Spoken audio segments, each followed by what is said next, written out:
Welcome to US Rugby Happy Hour Live. Interviews with the biggest names in American rugby. The New England Free Jacks, Major League Rugby champions.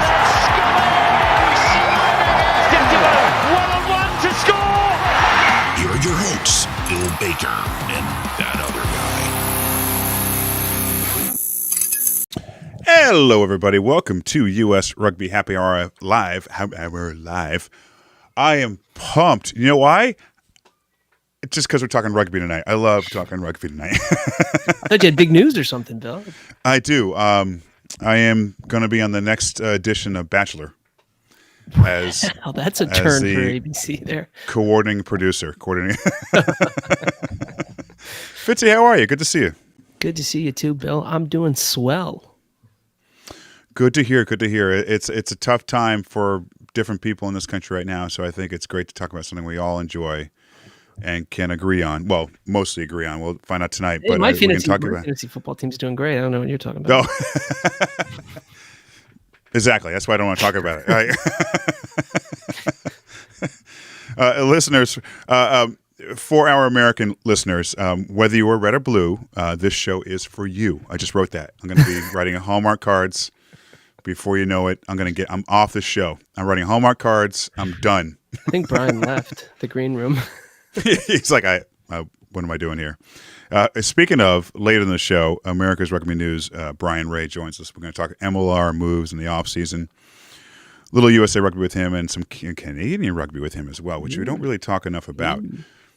When I say enough, I mean we don't talk about. But we will tonight. Yeah, tonight we should.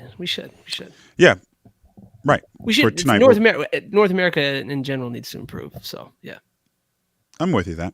Okay. Hey, you know what? My brother, from another, as you used to say, Perry Baker. I'm Did hearing you start happy rumors. hour a little early tonight, Bill? No, what are you talking about? I've been hearing. I'm looking at him. Some great articles about him coming out about Perry needs a job, but there are some rumors about him maybe coming MLR side. What are your thoughts on that? I raised that very, very anecdote, whatever. I raised that issue a few weeks ago on MLR Weekly, and Matt McCarthy basically dismissed it out of hand. I said, why not? Why not? So again, it may not happen. It probably won't happen, but if he's still got the wheels for it and he's got the pace for it. I know he hasn't played 15s in quite some time, but hey, why not? He's a big name. Give it a shot. I mean, he's a big name as far as he'll sell tickets, I think, in certain locations. Maybe a few here and there. Out to see, and look, if he can get out on the wing and stretch his legs a little bit, why not? I mean, how old is he now? Like, how old is he? 39? 39. 38, 39, yeah. Yeah. Yeah, why not? He's healthy. He looks healthy, looking for a new change. Someone else that could sell tickets, Ilona Mar. Not in MLR, obviously, but those rumors came out this past week about Bachelorette. I couldn't find anything to back it up. I think she said if the offer was out there, she would go for it. But yeah, she answered the question. Yeah, why wouldn't she? Of course. Exactly. I mean, what rugby player in the United States, at least, is getting this kind of press, getting this kind of publicity, this kind of money? To tell you the truth, I'm sure she's getting some money for doing Dance with the Stars. She is. And Bachelorette, as much as I'm sorry, I can't stand that freaking show. Or Bachelor. No, I love Bachelor. It's Bachelorette. As much as I can't stand those shows, I mean, I think it's, again, this is something that rugby players don't have access to. That kind of publicity, that kind of stuff available to them. So she should go after any off-the-field commercial opportunity she can get her hands on. 100%. And she'll know, the downside of that is if she wants to make the USA World Cup, that would be in the way. Mm-hmm. But, I mean, come on. I mean, again, who else has those options? So go for it, right? Totally go for it. She can cross that bridge when she gets to it. Exactly. Anyway, Fitzy, let's get going. We have a lot to talk about today. So very first thing is, listeners, please like, subscribe, and follow the show, whether you're watching live right now on YouTube or Facebook, or you're listening to the podcast replay on your favorite podcast player. Please subscribe and leave some notes for us. We've been getting some really good comments on on YouTube and some of our podcasts as well. So keep them coming. We love it. And with that said, Fitzy, let's go. Let's talk USA Rugby. We got to kick things off. The men kick off this weekend against Portugal at 11 a.m. this Saturday on Flow Rugby. And I have a fancy graphic for it. I haven't done this for a while. There you go, Flo. Oh, right there. Look at that.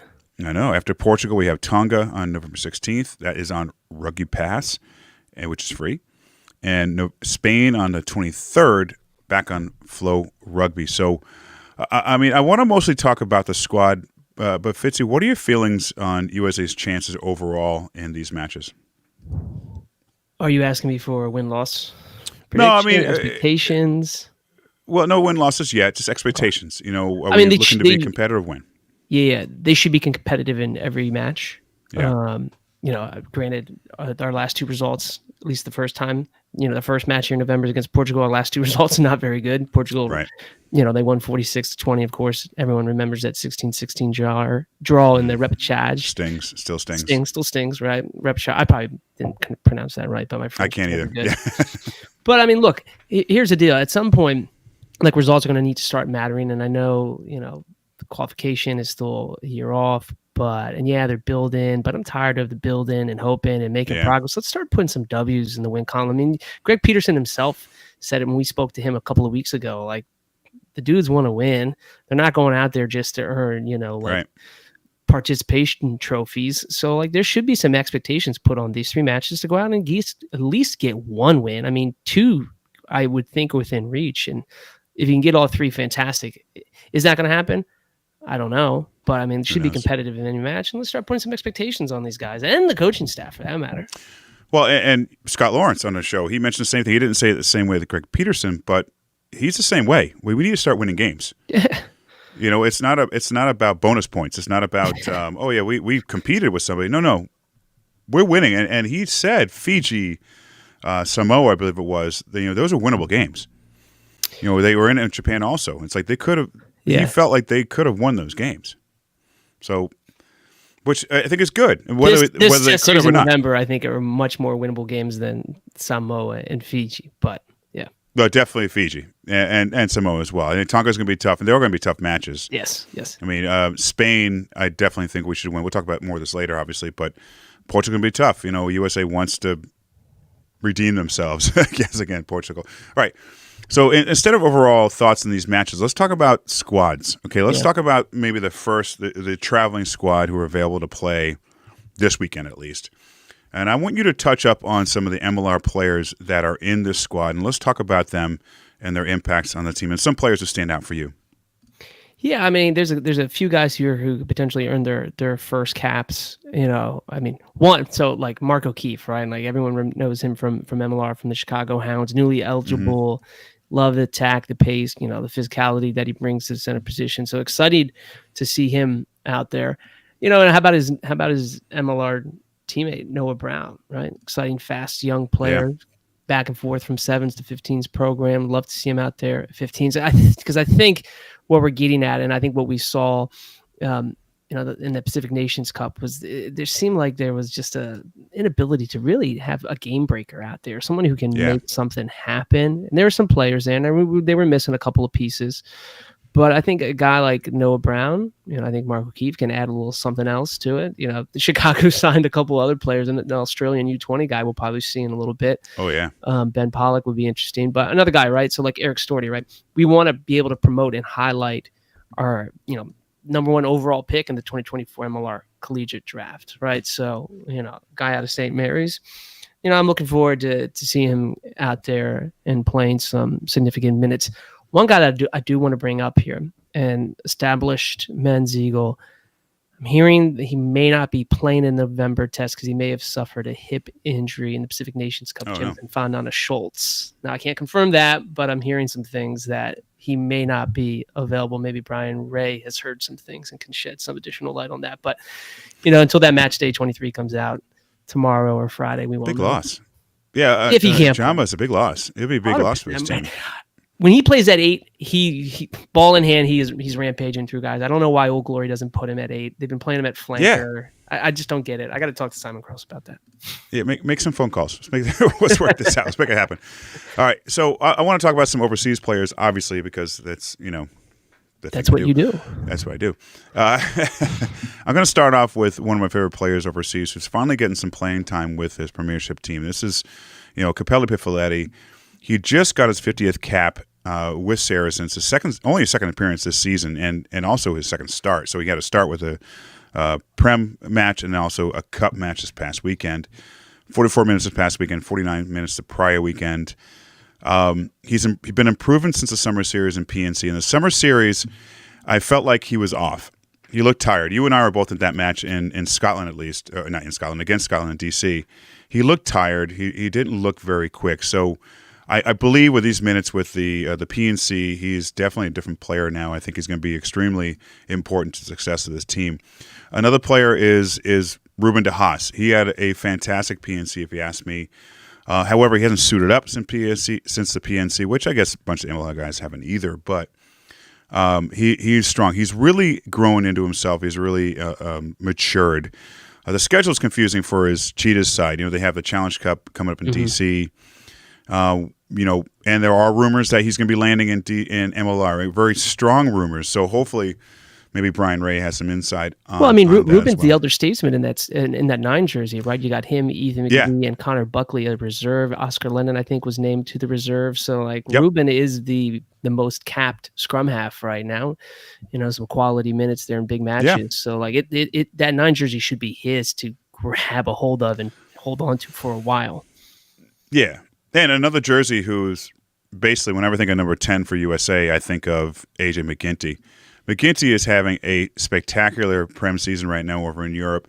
He didn't have the best summer series. He was rusty. He hadn't played for a bit. He didn't play PNC. He had a child, a family. Well, he didn't. Obviously, his wife did.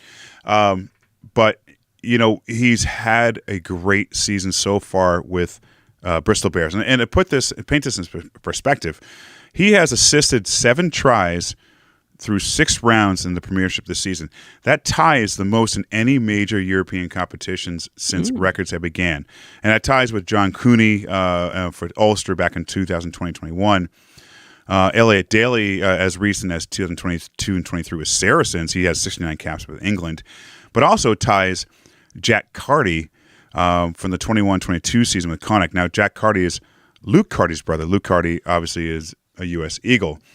So AJ McGinty is some great ground right now. He's playing great this year. I'm so excited about him being out there and leading this team. I really feel like he's playing the best rugby he's ever played. So, Fitz, let's move on to reserves here real quick.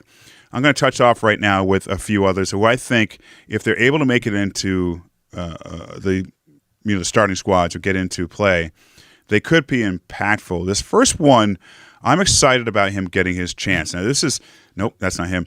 This is Nafi Ma'afu, who plays for Biarritz and Pro D3. His brother plays for Anthem, also plays number 8. Nafi finally got his second appearance. Now, Nafi has had some injury issues over the years with a number of French teams.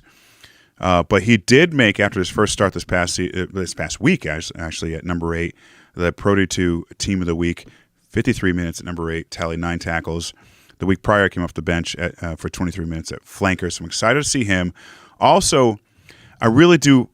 I'm not sure why he's not on the first listing for this team, but we have obviously David Anu. There's no top 14 in the next couple of weeks. It would be nice to have him in these matches. 300 plus minutes this season, 1 try, 7 appearances out of 9 matches, 4 starts. Toulouse is in first place. He has more appearances than DuPont, so obviously he's the reason why Toulouse is in first place. Clearly. So with that said, what's your take on those reserves? Yeah, I would say I'm concerned that David Anui, and I love him, could be potentially getting poached back to Samoa. Is that possible? I mean, maybe I'm wrong. I hope I'm wrong. I know the top 14 doesn't like to play nicely with other units. That's true. That's true. And with USA Rugby, but we've got some issues and other stuff. We don't need to cover other players, but we'll see. Obviously, I mean, other players that I'm excited about it, just strictly MLR and Junior Gaffa, right? Of course, MLR Rookie of the Year. The dude was drafted by New 100%. England, loaned out to Anthem. Anthem was like, wait a second here, we want him back, and Tom kindly maybe raked him over the coals, so to speak. You want him back? All right, well, you got to give us everything. Give us some stuff, yeah. Yeah, right. And I'm excited to see him out there. I hope he can get a match day 23. Another player, just sticking with Old Glory DC, because that's the home MLR team I cheer for. But yeah, Connor Buckley, there he is.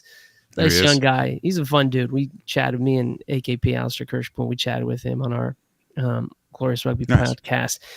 hard worker. He's been grinding there for a bit, waiting for his opportunity. I hope he gets a chance here in these next couple of weeks to get a cap. It'd be cool for him. And how about our boy Ricky Rose? I want to say Rose. It's just because it's funny. Rose. But we gotta highlight and celebrate these guys that were drafted, high up. I think number 1 overall in 2023. So re-signed by Miami. But let's see if that young fella gets a chance to get a couple of minutes here in the next couple of weeks. I love it, man. I'm excited about these matches. So let's get back to predictions. We kicked this thing off with USA Rugby about some kind of predictions. So 3 matches coming up. Fitzy, how many games do the Eagles win? A minimum of 1, expectation 2. Let's shoot for it. I think. Let's just go, all 3. You just maybe 1, maybe 2, maybe. Let me have a couple of beers and ask me at the end of the episode. My answer might be different. Well, I'm with you. I'm going 2 or 3. I really do feel good about this. I'm not sure why. I think it's AJ being there. I think it's these guys playing well. KP actually have his legs going to be under him. I feel good about this. I'm going to go. Let's predict this weekend's match before we move on to Major League Rugby stuff. Yeah. My pick this weekend is they do beat Portugal 23-17. What do you think? I think this one. It's tough. This is probably the toughest one. Yeah. Is it in Portugal? Yeah. I'm leaning Portugal winning, but that would be so un-American of me that I've got to go. I got to be a homer here and say Eagles game-winning try in the final minutes. They close it out at defensive stand. I'm gonna go 28-24 USA Men's Eagles. So we're scoring tries. Okay, you know what? I'm putting some points on the board. I'm good with that. On the board. Put some points on the board. Yeah, points on the board. I like it. And how do we score that last try? No, never mind. We scored that last try because Noah Brown, a worldie of a 70-meter try, and just burns everyone to the outside. How about that? Yeah, and an intercept, right? Intercept. He one arms a guy. He passes out to Nguyen. I'm sorry, that goes back too far. And a different team. All right. Moving on. Enough with USA Rugby. Please, if you get a chance, watch. It's 11 a.m. this Saturday, and it is on Flow Rugby, which is a subscription service. But do it. Tune in. Let's keep you watching these matches. Okay, Fitz, let's move on to Major League Rugby stuff. There's lots to talk about MLR and lots of off-season trades, signings, and more. I feel like this off-season has been more active than ever, and that's just maybe me. But that's why we have our guest coming on now, because he knows more than me, at least, and maybe not as much as you, because you're the dude. No, I know he's forgotten more than I know about him. How about that? All right, let's bring on our north of the border MLR guru, Bryan Ray. Hey, Bryan. What's happening, gentlemen? Not much, man. You put me on a spot when I reached out to you yesterday about getting an image, and you said, "Don't you have AI?" And oh my gosh, I can't. I didn't. Did I load it up? I have the AI image for you. I can't find it. Oh, come on, man. I got to get it because this will win us Hold on, a Bill. Tony. If the AI or doesn't something. have him wear the New England Free Jacks hat, then it's fake news. Oh, we're in trouble. Yeah, if that's the case, I'll get it. Wait for it. And no, is that? Oh, action. There it is. All right. Perfect. There you go. Yeah, Jack. I said, he had the Free Jacks hat. Yes, you got the nice long yellow tie. You're in front of a floating desk with a laptop. You're clearly researching notes for tonight's show. Yeah. All right. Good night, everybody. That's better than the Jake That's better than the Jake Turnbull one you had. Oh my goodness! Yeah, we put Jake in a cape, and it's just Anyway, all right, Bryan, man, thank you so much for coming on. We really do appreciate this. You've been really busy this summer. It's been a lot. Is it it's just me, or has there been a lot of moves this year compared to last off seasons? I mean, it's been a lot. I don't know if there's been necessarily more. I think maybe just in the last few weeks, it's been kind of everything kind of blasting out at the same time. So maybe that's why, especially, in the last few days, San Diego's just going like by the minute they're publishing another player in their roster kind of thing. So, and I think the Utah, doing that whole release kind of business all at once, and then a bunch of signings all at once. So it kind of catches you like, wow, there's a lot to catch up on here. Yeah. So I don't know. I just think that kind of the spacing of it, the timing of how those releases is maybe feels like it's more, but I mean, we've seen some pretty busy off seasons. I mean, don't forget we've had teams folded entire drafts and all that kind of stuff happen before. So I don't know, but there has been a lot of moves. There has been, certainly. Well, you brought it up, teams folding. Let's talk about that really quick. Dallas is out. What's your take on this? How does it affect the league, and were you surprised? Not really surprised. I mean, kind of rumors had been creeping through. I mean, really early in the season, we knew that financially they were in trouble. So that certainly did not come as I was hoping. I was really hoping that they would find, some buyer to kind of fill that gap. Didn't end up happening. So, it's unfortunate anytime you're dropping a team, and especially, you kind of contracting. It's disappointing, but I think I pointed this out on another show where it's, Super Rugby's got 11 teams. It's not like it's the end of the world or anything. And I think maybe if you're going to look for the kind of the bright spot of this is we're going to see that the level across the board. I mean, that's one team less, so that's more domestic talent, better domestic talent on the other team. So I think the standard of rugby we're going to see this year is going to step up again. So not all doom and gloom. It's unfortunate, especially after the year they had. Man, they were like the most exciting team in this past season. So that was disappointing, but no, not entirely unexpected. So, Bryan, you mentioned 11 teams. I mean, what are you hearing in terms of just like the structure going into 2025? Is it going to be one conference? Is it going to be two unbalanced conferences? I mean, last year we had it. One thing was nailed down, and all of a sudden it was completely different. So I don't know. I mean, if you look at the playoff thing, are you going to have 8 teams out of 11 making the playoffs again? I think there's some people wouldn't be too enthused by that. But on the other hand, maybe you look at it and say, well, we like the structure. And, once we do end up expanding again, then we can just keep it. We don't have to muddle with it too much. So maybe it's best to just leave it. So I think there's an argument both ways. I don't know what's going to happen. I'm expecting just East-West with a slight imbalance. We've had that before when we had the 13 teams. So I don't think that's a massive issue, to be honest.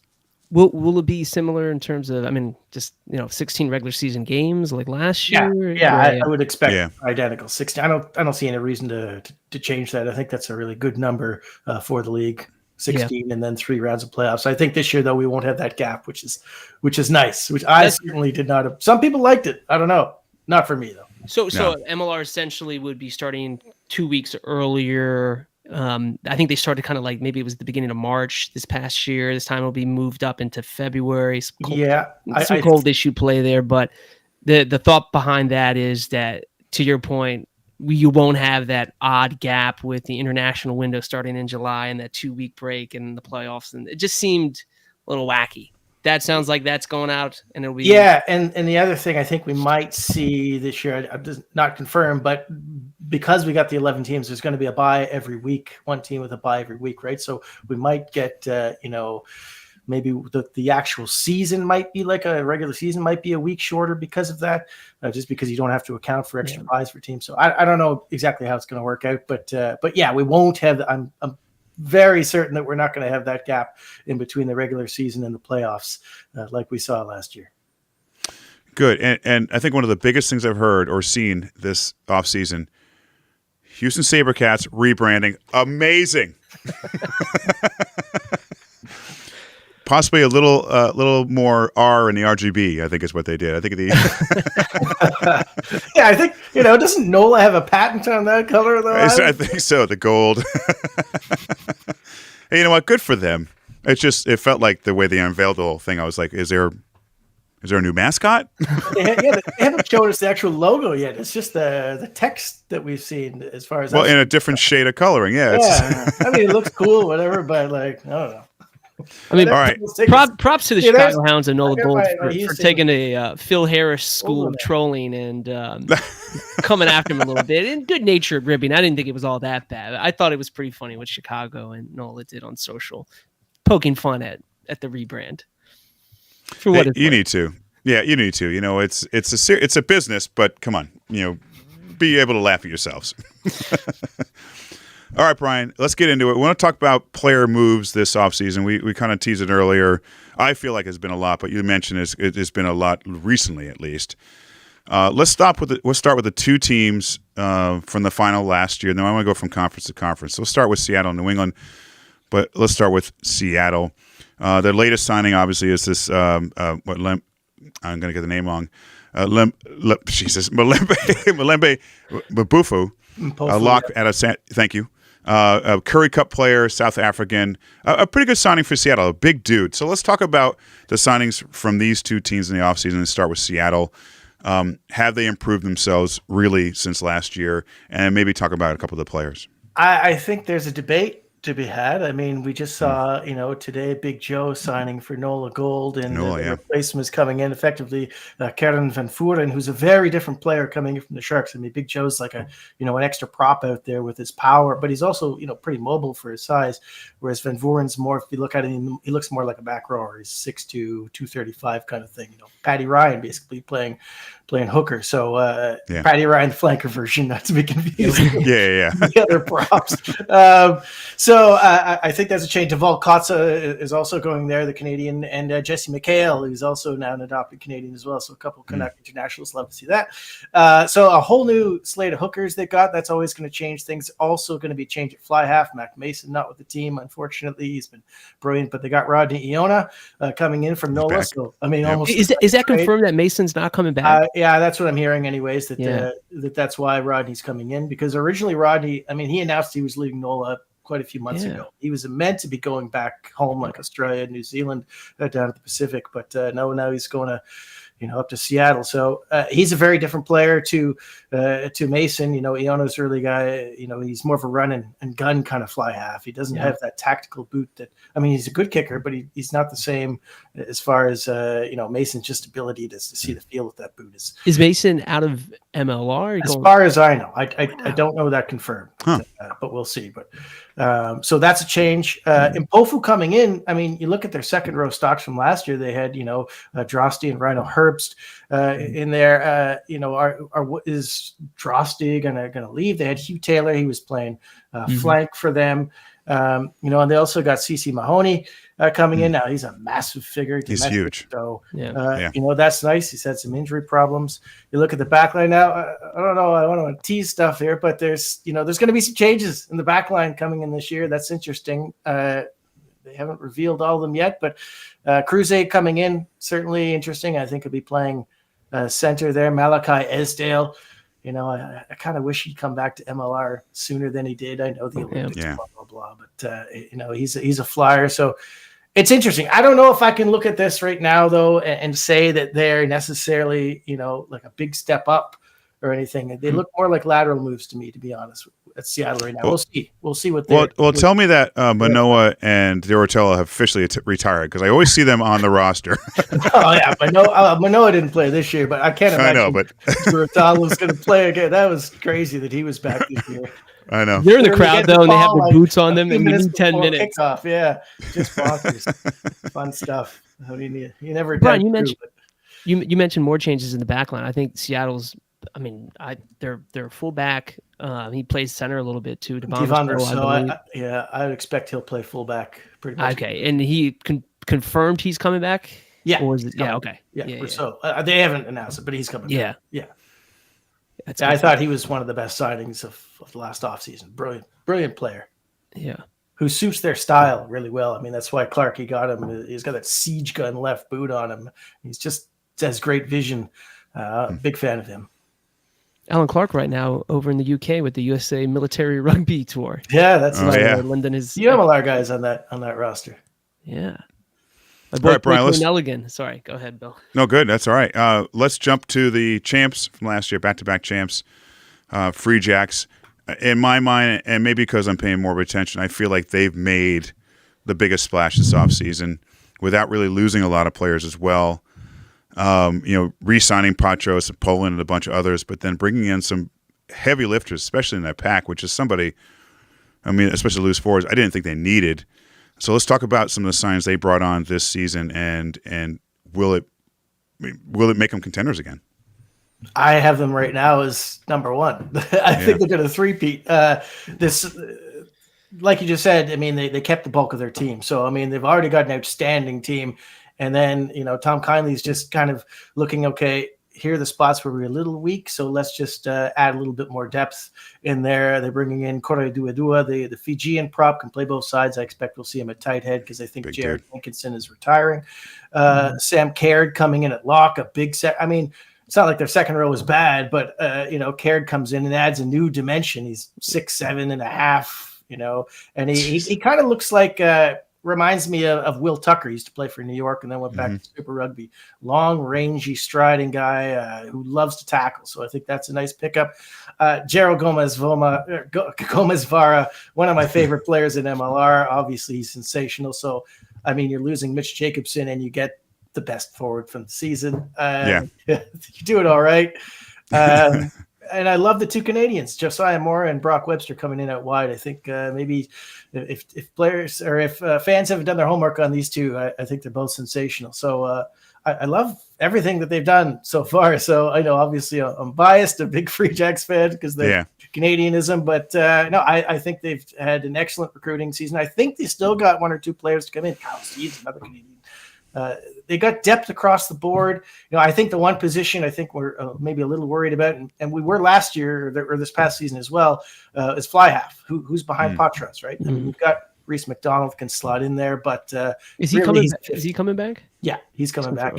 He's so sensational at 15. Yeah. You don't even want to move him there. They had Danyan Morgan Pudarangi, but he's ended up playing more wing fullback, and that's kind of more of his thing, I think. So, what do we know about Reese's surgery? As far as I know, he's all good to go. Just arm. He's okay. Time to recover. Yeah. Any potential of our? He hasn't been in MLR in a couple of years, but Bodine Waka making a return to. They all love to come back. Phil Harris has been kind of floating that one around. Maybe he's putting the earbug in Mr. Kindly. I don't know. He's got some stuff. That'd be awesome. But who do you start, Patras or what? I don't think you can drop Patras now. He's been brilliant. Well, go ahead. Go Fitzy. Well, I was just going to say, certainly the hit seems like they've restocked, reloaded, and are primed for a three-peat. Shout out Pat Riley, but there were some changes right in the coaching staff, and yes, Ryan Martin's obviously very familiar with the system, having been an assistant coach there for a number of years, and the new line out coach that they brought in is supposed to be a maestro about the line out. And the line out sucked. The line out's been bad there for a bit too. Yeah. So there are some changes there. So if the season were to unravel, throw it out there, Bryan. Like, how would it not come together for New England? I think that the set piece was certainly a little bit of a concern last year. When JR got hurt with that knee, everyone was like, scrum is going to be in trouble. And they really just kind of held on with that. But they're so good with their system play around the pitch, it almost didn't matter. I think if Senecal can really shore up that set piece, and certainly, he's got a reputation as being a very good coach up front, I think they're going to be tough to beat. I just think they're so drilled. And I think, bringing Ryan Martin back, you're losing Scott Matthew, who's so brilliant. I wanted him to coach Canada. And you get Ryan Martin coming back, who I think is an outstanding coach, a little bit different coach. He's such a great skills guy, and that really suits New England style. So I think they'll be fine. They will be. I'll do what I can to make sure they'll be fine. Just put a muzzle on Phil Harris for a little bit. Who's been, by the way, writing all kinds of comments tonight. I haven't posted any of them yet. I'll get there eventually. I'm losing my voice talking about this, but are there any Canadians not out there who haven't signed for the Free Jacks? Who might sign some? There's some out there. There's a couple I know that are signing for other teams, thankfully, that are pretty good. So, who is it? Somebody was commenting on Twitter that maybe I should, switch allegiances to Chicago now that they've got an entirely Canadian back row, right? So, but no, I think the Free Jacks still have a big lead in the number of Canucks in their roster. All right, let's stay Eastern Conference. Generally speaking, let's talk about some of the bigger signings outside of New England this past offseason. Yeah, well, I think the ones that come to mind right away are with Chicago, with Tim Sweal and Ollie Devoto coming in. Devoto was, he was a very good player in the Premiership. He was with Bath, and then he went to Exeter. He played in England in the Six Nations just like 4 years ago. pretty recent, and it's just injuries really that derailed him. And I mean, 6'4" inside center with nice hands on him. I think he's a very nice fit for them. Tim Sweel's still in the Premiership playing with Saracens until he goes to Chicago. So I mean, he'll be solid. He's a bit of a journeyman guy, but he's a good player. He'll fit in with their style. An out and out 10. Which is kind of what they wanted to have with Luke Carty moving on. So I think those are nice pickups there. Hamish Bain coming in from France, big second row. I'm not sure which of the second row guys are leaving. If Merrick or one of Merrick or Scott is leaving, I'm not quite sure. Of course, Ben Lander retired, but he was playing mostly flank.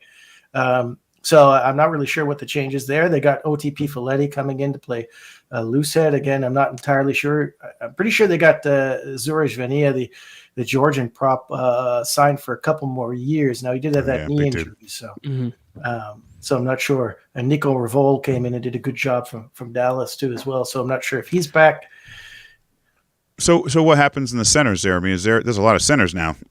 Well, yeah, so they got Devoto. They'll have Mark O'Keefe back. They got Bryce Campbell re-signed. Obviously, the question, Billy Meeks, I'm fairly certain he's gone. And, if you had to guess, obviously everyone's thinking L.A. because he lives in L.A., right?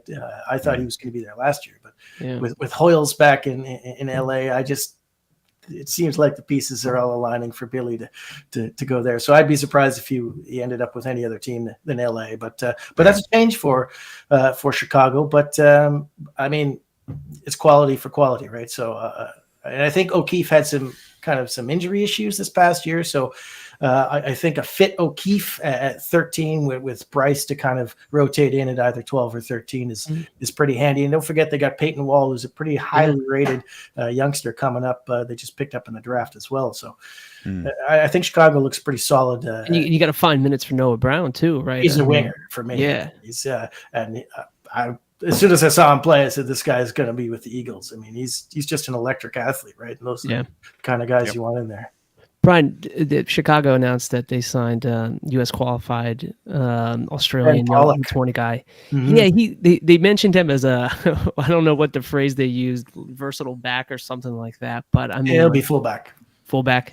Yeah, that's where he played mostly. I mean, he kind of played across the back three with Gordon down in the shoot shield.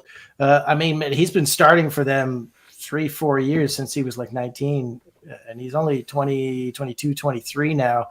Nice pickup. I mean, Australia U20s, he came close to making that team. Plays fullback, not a position that the USA has a lot of depth at. They certainly want more competition, though. So I think he looks a handy footballer. He's got nice little kicks he can stab through. Good hands. Looks like he can pass. Played a little bit of fly half, too, as well. So he's an interesting prospect. I mean, Chicago wasn't they had a great year last year. They weren't that far off. What you mentioned, Luke Carty unattached. I'm hearing Nola Gold is the potential landing spot. It's not going to be Anthem from what I'm hearing. Yeah, those are the two teams that were in the race, and also the two teams in the race for another Eagles player who might have been mentioned on this show already. You mentioned him earlier. Yeah, scrum half. There were a few teams, as I understood, also, but I guess I'm surprised it hasn't been announced yet, but we can talk about it. Agreed. I mean, Ruben DeHaas is going to land somewhere in MLR. Who knows where exactly, but the teams are fighting over him, and if he gets what he can get and in the right location, then good for Ruben. I'd love to see him play here during the SA Cup. He's not going to play for Cheetahs during that match, so why not play in MLR? And he has permission to do so go for it. Let's go NOLA. They've been making some trades or some moves. Signed Joe Taufechi, mentioned earlier. Yeah. Big Paul Mullins there. So, two capped U.S. Eagles in the front row. Let's talk about their signings. Yeah, NOLA for once have a bit of money to splash around, and they're certainly showing it. That front row looks a lot bigger and stronger now. I mean, they still got guys coming back. I think Isaac Salmon's coming back, the Kiwi ex-Arrows tight head. I'm pretty sure Paranihi's gone, but I think Isaac Salmon has gone. Matt Harmon. I mean, what a great guy to have, even if he's not starting. I think he was actually in. Yeah. I personally thought he was in better form than some of the guys in the Eagles squad this past year. But Caden Duguid, big Canadian lock. His brother Tyler plays for Montpellier. Caden was in France this past year, and I think where NOLA has been weak. They were missing a bit of, as you would say, mongrel from the second row, a bit of bulk, a bit of, just big classic, piano moving lock. And that is Caden Duguid. He's 6'8", big, meaty guy. So I think that's a handy pickup. Tapu Afungia coming over. Danny Lee obviously bringing him over from San Diego, dynamic back rower. But then Kellyan Galatier coming in direct from the top 14. He's going to be, an excellent addition. Jonah Ma'u in the back row. I mean, it's going to be a solid team, and there's still a couple more of these signings that are going to come. So Gold fans, I would be pretty excited about this coming season. So let's jump to Anthem. All right. Gonna win some matches this year. There's no other way. They got Sam Gola, Connor Mooneyham, Mitch Wilson, Junior Gaffa, who had a great year last year, amongst others. So let's talk about Anthem for a bit, and also their prospects of where they'll fit this year in the table. Well, first of all, they'll be a completely different team this year. I mean, last year was just kind of, let's get as many young guys in here as we can and get them some game time. But this year it almost looks like, Scott Lawrence is, obviously he's not, running the team, but he has significant influence there. And Brandon Sparks doing the GM kind of role for them. Alama Yaramia coming back as coach. Yeah. They're trying to get as many actual Eagles kind of together on this team, almost to build towards these qualifiers that are coming up. So we're going to see, you mentioned Gala, Makin Ali Khan coming in from Dallas, excellent flank. Probably the two starting flankers right there. I think there's a couple other experienced players. Alex Mon kind of been leaked, I guess, in one of those squad releases. He's moving over there. Mitch Wilson was. I know Mitch was too. I think we knew about Mitch Wilson earlier than that, but definitely he's going there. They got Mooneyham out on the wing now.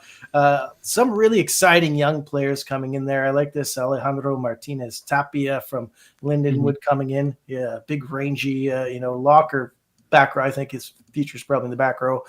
They got a 6'6" second row named Reese Mitchell, 19 years old, coming in from South Africa, is US eligible. Nice pickup there. Ethan Howard, probably not, a whole lot. If you're watching collegiate rugby, you probably know Ethan Howard. And I guess he was with the U23s, but he's coming in as kind of an unknown from Davenport, but he's a pretty solid athlete coming in at hooker, one to watch. And there's a couple other senior Eagles I think I'm expecting to see get announced not too long. So I think this is going to be a really American Anthem team this year. Like, I don't even know. Ishi Safodian, I guess, isn't quite US eligible yet, but he will be soon. Right. I can't even think of off the top of my head any other imports yet. So I'm interested to see if they bring in any or who they're going to be. Bryan, tell us how you really feel about Anthem trading their foreign import slot. Everybody does. I just fundamentally, I just don't agree. I would like to see the league get rid of that completely. Yeah. No more trading international slots. That's just me, though. I mean, whatever. Do what you're gonna do. Back to players real quick. Eric Storty, drafted number 1 overall. Yeah. What do you think in terms of just Anthem's going to give him a shot, right? Meaningful minutes, and I think the question is what position. Yeah, he's such a creative player. He's so fun to watch. It looks like they're kind of looking at him as a 15, even though he's playing kind of more 13 with St. Mary's. He did play a bit of 15 there. I mean, he's a kind of guy who's almost ideal for that number 23 shirt at the international level because he can cover so many positions. But I just think he's an intelligent player. He's obviously comes from a rugby family, and he's just got all the skills, right? Maybe doesn't have Michael Manson speed, but he's not slow. He's pretty quick, and he sees the gaps well. So I'm excited to see what he can do at MLR level. And I don't really care, what position. I mean, he could also be like a winger that just roams. You give him license to roam and see like an Austin Healy style winger. So I'm interested to see what they do. I mean, you've already mentioned Junior, probably you're starting 12 there for sure. And I mean, they got EJ Freeman, who I'm pretty high on coming in. And it looks like Watson Feliki-Tonga is coming over from the American Raptors as well. He's a big, powerful midfielder. They're going to have some really fun options in the midfield, I think. So let me ask you about one player. And I was at the inaugural match this past season, and I was stood there next to the pack doing warm-ups. And this monster stood up in front of me, 6'9", Lucas Gramlich, former football player. Yeah. Does he have a chance? Because that guy is freaking huge. Yeah. Well, I don't know. Is he on the team this year? I don't know. That's good. I just looked it up. He's still on the website, but it doesn't mean anything really. Yeah, so I don't know. I thought he looked better this past year than he did with the Raptors. Obviously, you hope that the guy makes progress.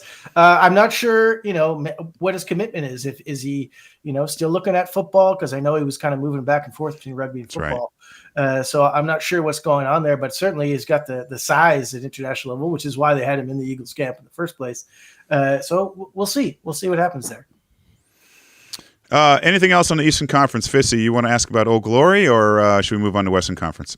I want to get Bryan's over/under on the number of wins Anthem's going to get in 2020. Oh, I like that too. Ooh, I think we'll see what the final squad shakeup looks like, but I'll give him 4 or 5. I think in a very tough Eastern Conference, a very tough Eastern Conference.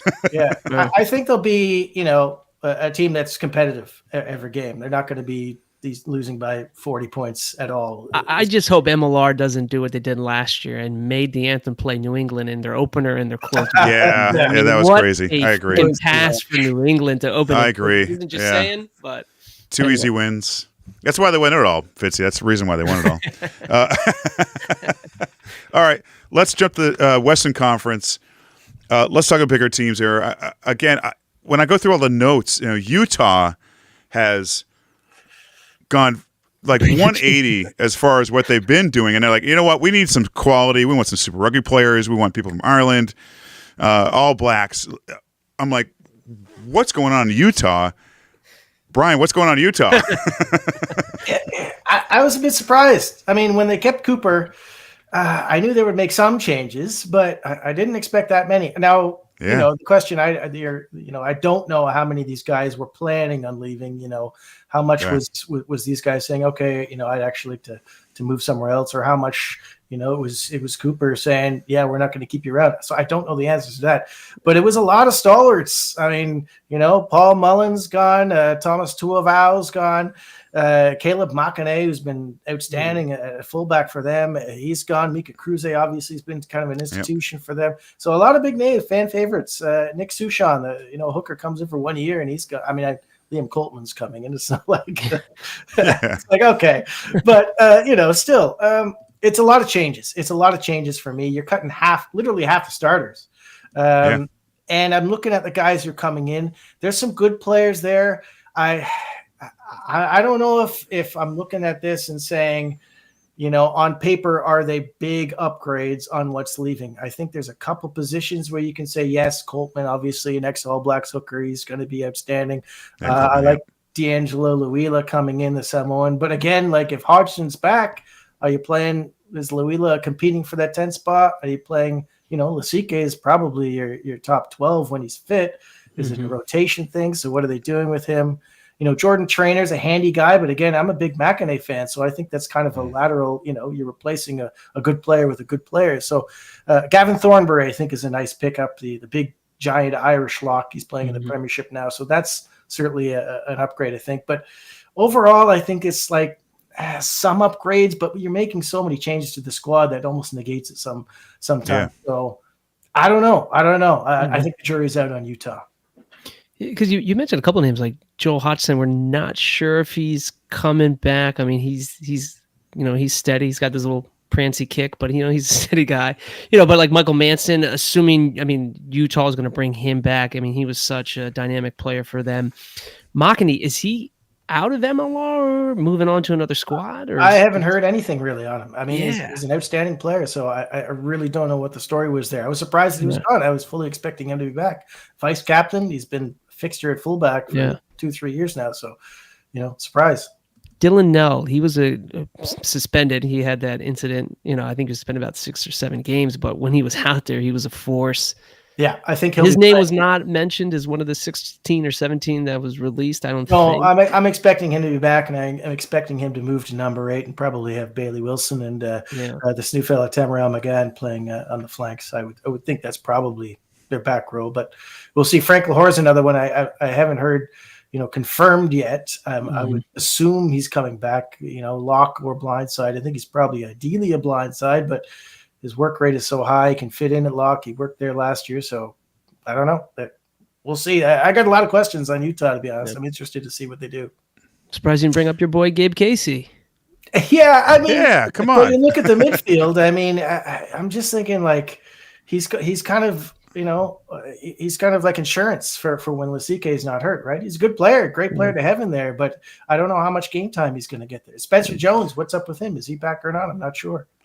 Well, Gabe's going to have to shave his hair, I think, because I think Utah has a rules about that. Sunburns Mattingly.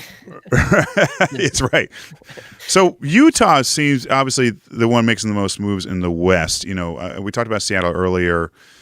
When I look at the other teams, Houston, LA, San Diego, I mean, Houston, I think they're still, dumbfounded at how they were knocked out last year. And I haven't seen much out of them other than signing Davey again and whatever else. And then LA, I mean, I think you posted something about Micaiah Wynyard, Yep. La Rochelle player there, big dude, love to see him. And then San Diego also. I mean, Rodney's going to the other team, but this guy Brook for a Manu Samoa player. Other than that, it's just I don't see a lot of moves in those three teams. Or am I missing things, Bryan? San Diego, yes. Yep. I'm not saying that's anything, but there's some moves coming in for them for sure. I mean, remember, there's a look at their backline: Gito, Nanu, Teo gone, right? So they've had a lot of big names depart. I think Greg Peterson's gone. I didn't know that. But I look at their roster releases they've just done. They've gone through the second rows, and it looks to me like they've replaced him with Jed Holloway, who's a very good player. I mean, he's a very experienced Super Rugby player, but I think that's the case. I'm not 100% on that, but it certainly looks that way. I mean, they've got their, Hewitt and Rivers coming back from Anthem. Brandon Harvey, who came in last year. So those are three, big domestic locks. And then Holloway coming in. I'm assuming he's going to play lock because they've got Billy Halu and they've got, Paddy Ryan in the back row. They've got some players there. So I don't know. But there is certainly some other talent coming in to San Diego. As you mentioned, Brooke Tuamalatai, tight head prop from Samoa, coming in to replace Luke Green. Darcy Breen's still there. They got a lot of good front rowers, so that's not going to be an issue. Yeah. I think the back line is going to be very different, though. I mean, I'm interested to see. I think I'm assuming Lincoln McClutchy is going to be their starting 10, and with no Gito this year, that's it's a different look for them. It took McClutchy a while, I think, to really adjust to what Danny Lee wanted from him. And they've got another coach, right, John Manenti, coming in, so that's going to complicate things as well. So I think it's going to be kind of a transitional year for San Diego, but I mean, they'll still be very good. They'll still be top three Western Conference for sure. Are they going to be number one or not? I guess we'll see. Marcel back? I don't know. I could see him kind of moving to a coaching role, maybe as a player coach and playing less, kind of transitioning that way. But I don't know the answer to that. But I want to talk RFCLA real quick. Stephen Hoyle's director of rugby, Dave Dennis now. I mean, who else is there? You've got Sam Harris. Who's the head coach? Hoyles. Okay. So he is Hoyles. Yeah, Dave Dennis in the forwards, and Harris would be kind of doing the attack. Yeah, it's a great coaching ticket. Yeah, no kidding. Kunatani, is he coming back? Do we have any idea? I think so. I mean, Fijians don't age. So, I mean, he was just brilliant. So I don't see why he wouldn't be coming back. I think he is. Yeah. I haven't heard anything to the contrary. So I'm assuming they're going to have some players coming in for sure. I mean, you're not bringing in Steve Hoyles without bringing some players with him. So there's certainly been some fun rumors making the rounds, whether they actually happen. Share one with us, Bryan. I mean, we've heard. But, I can remember when the LA team first came and we heard all kinds of rumors coming out. Every week is a different Australian Super Rugby guy. But, certainly they're talking about a test Centurion coming over to LA. Whether that's going to Michael Cooper? we'll have to see. No.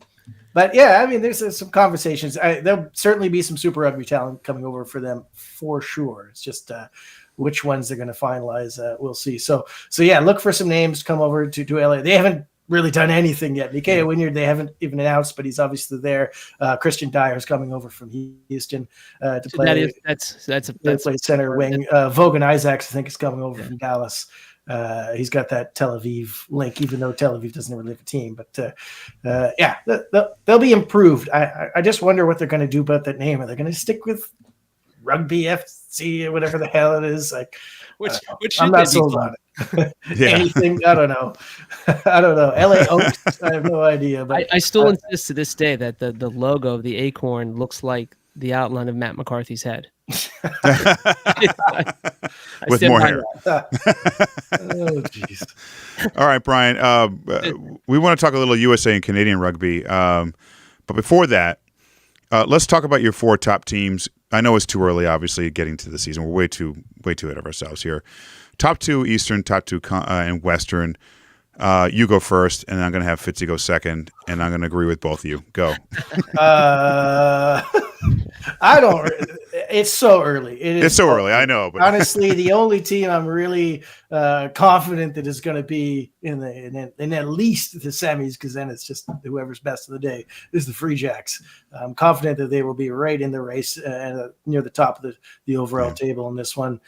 We still got a lot of moves to come in. We've had a lot of action, but the bigger names I don't think have really come through yet. So really, I think there's a lot of important players still to be announced by teams. So I think we're still really early to make that call yet.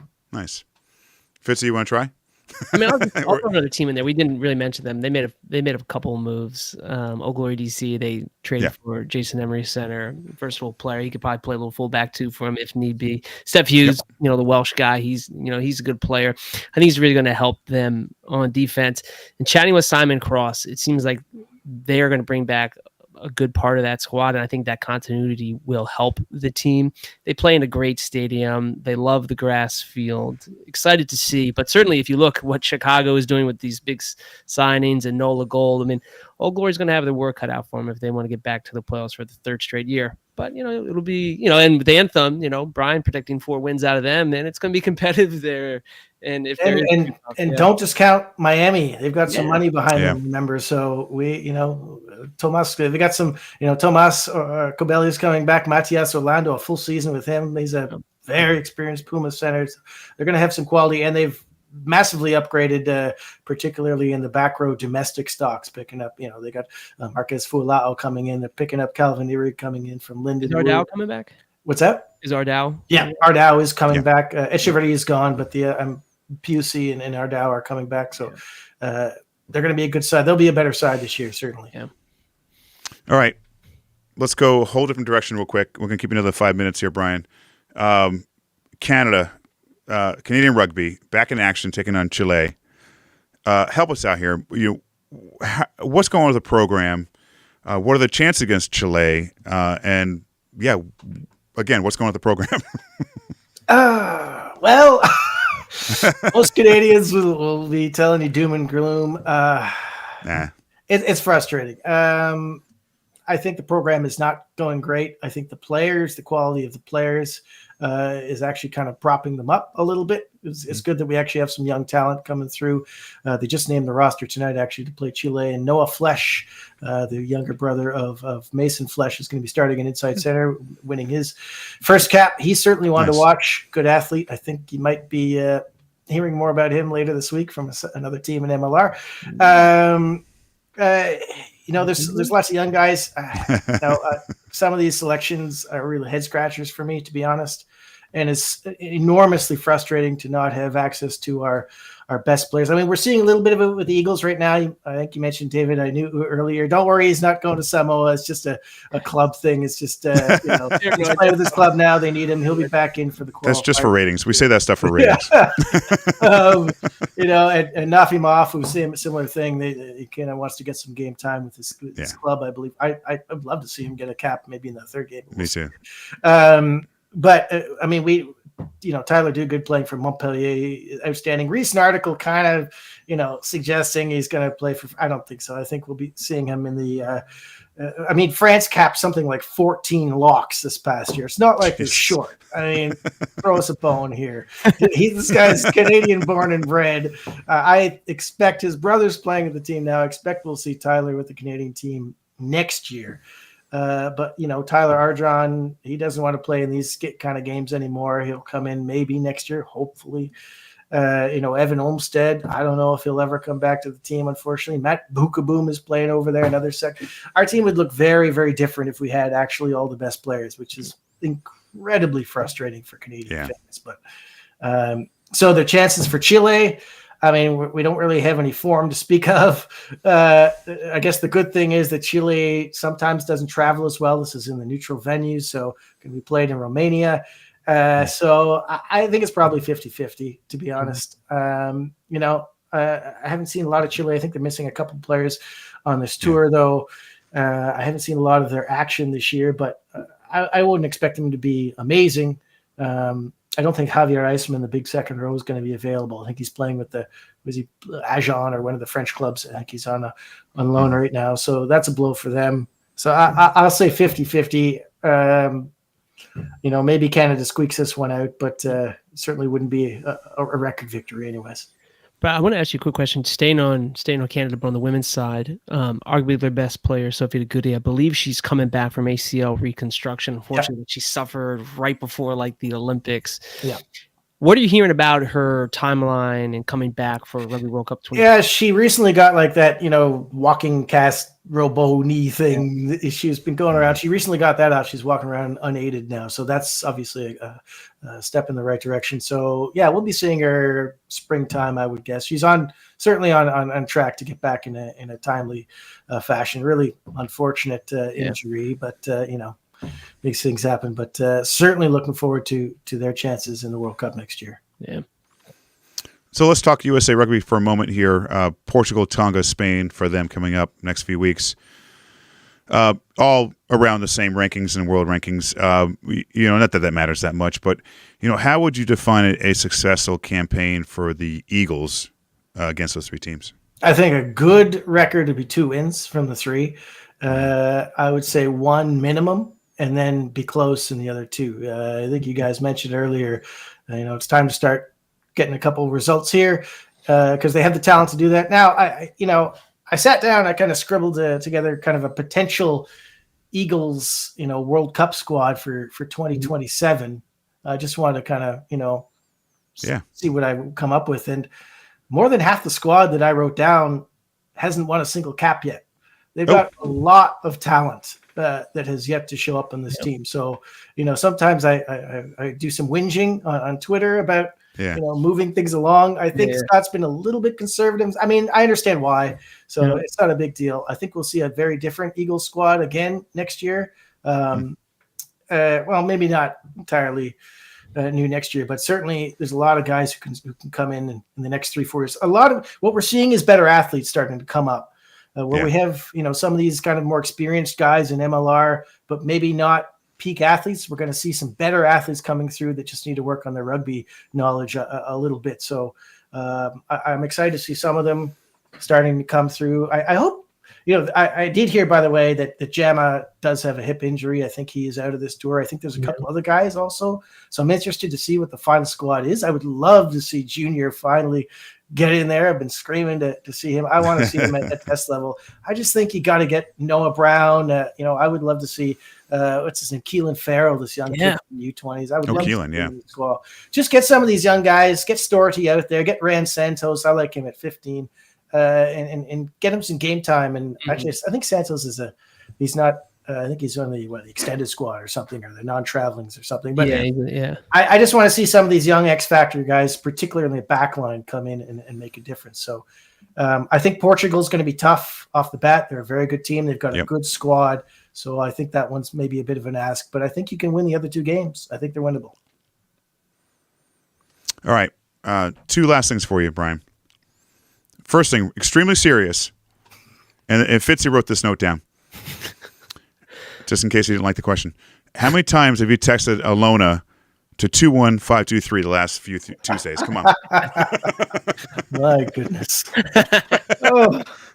That means 10 each time. Okay. She's just a machine, isn't she? Unbelievable. Can you imagine? Man, good for her. Get USA Rugby. Just give her a job, in the marketing department or something, because it's night and day. I mean, she's just unbelievable. I should have ended with that one, Fitzy. That was too good. I'm curious, this last one then. Yeah. What's the last question? Boxers or briefs? No, kidding. All right. This is actually kind of serious. There's a World Rugby Chairman election coming up, okay, next week. 3 candidates, I believe, Fitzy, France, Italy, Australia. Yeah. Does the result of this election have, I don't know, any potential knock-on effects for rugby in North America? Funding potentially cut from Anthem, things like that. That's a tough one. I think that would be more kind of a Gilpin kind of a decision. I don't know how much the chairman would necessarily say. I think everyone's pretty, they want to see the Americans do well. The World Cup's coming, the United States. You can't have a lousy team. So it's in their best interest to have a good team. So I don't think there's going to be a big impact there. But I do think that, the World Rugby, the vote on the executive, the way the council that spread around, I think has been pointed out a fair bit on Twitter, I think is ridiculously imbalanced. I think Tier 2 needs to kind of get their act together and get behind Banazi. None of these candidates, I'm looking at their, manifestos and thinking, yes, they've hit it out of the park. None of them, not one of them.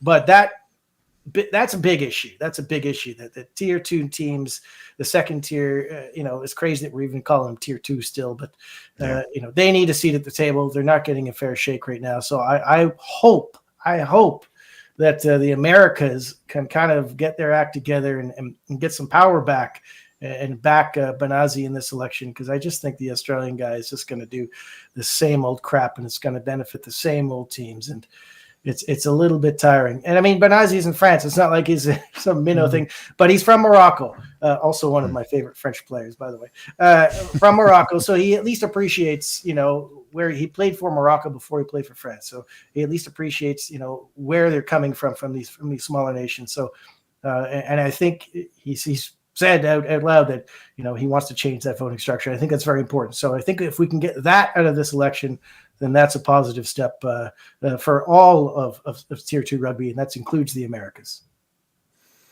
Fitzy, any parting words for Bryan Ray? Yeah, Bryan, is Perry Baker going to play in MLR in 2025? I don't know. I think he should be an ambassador for somebody. I think, I mean, it's the best, American Sevens player we've ever had. So it's kind of baffling that he's out there looking for a job. Why isn't he just the coach of the team or something? I mean, Simon Amor needs somebody. I mean, maybe Zach Test is doing it or something, but who cares? Get Baker too. I mean, you got to have him involved too. But yeah, if he wants to play, fine, whatever. I personally, I think, he's done enough, and you don't want to get your body beaten up every week, but hey, you're long retired, right? So if he wants to keep stretching those legs, then sure, give it a go. Play for Anthem. Let's see what happens. That's how I feel every week we do the show, getting beat up and then moving on to the next week. Bryan Ray, man, it's been a great time talking to you. Thank you so much for your insight on Major League Rugby moves, trades, everything is offseason, and good luck to Canada this weekend. Believe it or not, Fitzy and I are pulling for Canada. We need it. All right, buddy. Thanks again. Cheers. Nice, man. Anybody? Oh, it's a wealth of knowledge that you and I can only pretend to have. Oh yeah, absolutely. I mean, he just he does it. When I do that, I'm just making it up. I mean, you sound convincing though when you make it up, Bill. That's all that matters. It doesn't matter if I'm saying if I'm true. It's just a matter of being convincing when I say. Well, it's not what you say; it's what people hear. That's what I read somewhere. It's not what you say; it's what people hear that matters. My wife says that to me a lot. What? I know.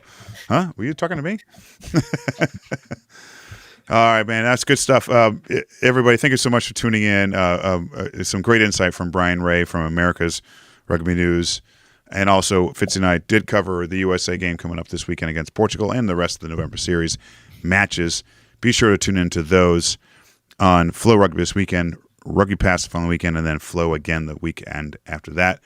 Tune in and enjoy those games. Thank you so much for listening to us. Tune in next week. We'll chat again soon. Bye-bye.